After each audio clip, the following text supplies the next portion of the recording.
wild birds. They don't do what they're told. They're not pets. I don't pet them. You wouldn't like it. This is a great horned owl, sometimes called tigers of the sky. This is our most powerful owl, pound for pound. This bird can take prey as big as a skunk. Now, great horned owls can eat things like skunks because they don't have a very developed sense of smell whatsoever.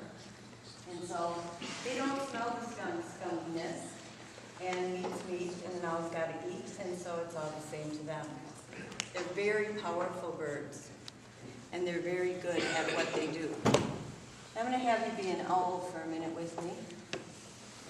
You see that disc of feathers around his eyes? That little line of feathers that are dark? Okay, I'm going to have you be an owl for a minute.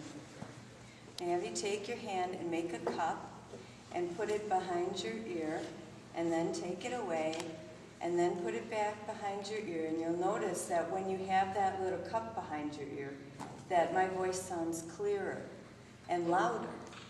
Well, that's what that feather disc does for these birds. It allows them to hear more clearly and more distinctly by funneling the sound into their ear holes. Now, owls' ears are different from our ears. We have a flap of skin on the outside, right here. They don't. They have ears that are holes in the side of their head, one up and one down on the other side. And if our ear holes were as big on our heads as his are on his head, we'd be able to stick our whole elbow into it. They also have eyes that are different from ours. If you look at his face, you can see that his eyes are in the front and that they don't move. They're fixed in the sides. If I want to look at Susan, I can just move my eyes in the sockets and I can see Susan because my eyes move back and forth, up and down, okay? Now, owl's eyes don't do that. But if I want to look at Susan in the face, I turn and I look because my head goes from one shoulder to the other shoulder. Owls' heads go twice as far around. They have 14 bones in their neck where we have only 7. And so that way, the owl can move his head around to focus on, with his ears and his eyes, whatever there is that he might be thinking about having to eat. Great horned owls hunt by sitting and listening for their food. And this bird can hear a little beetle scratching around in the grass from a football field away. And so an owl flies completely without making any sound. Their feathers are very ruffly and very soft, and so they fly silently. So they listen, and then they come in very quietly. And why would they have to have a silent flight? When are they hunting? They're hunting something that you hear very good. Yes, they are, particularly rodents. But what time are they hunting? When are they out? Night. Right.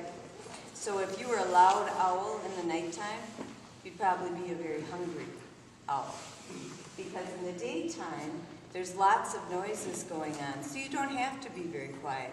But in the woods at night, it's very quiet, and so if you were making a whole bunch of ruckus, then you would probably not catch something to eat. And these guys need to eat a lot because they're pretty heavy and they're pretty strong. Now, this time of the year is the time when great horned owl babies are in the nest. They are the earliest nesters, so they're on eggs by Valentine's Day. And day before yesterday, I got a call from a scout troop who was out camping at Camp Quad in the sleet. And they were just brave and wonderful scouts. And they were out there and they saw this little tiny owl baby on the ground, and so they called me to come and get it. And because the scouts are always prepared, they had some nice orange tape to put around the tree so I can find the tree again and put the baby back in a better nest when I take it out. I think scouting is awesome. Every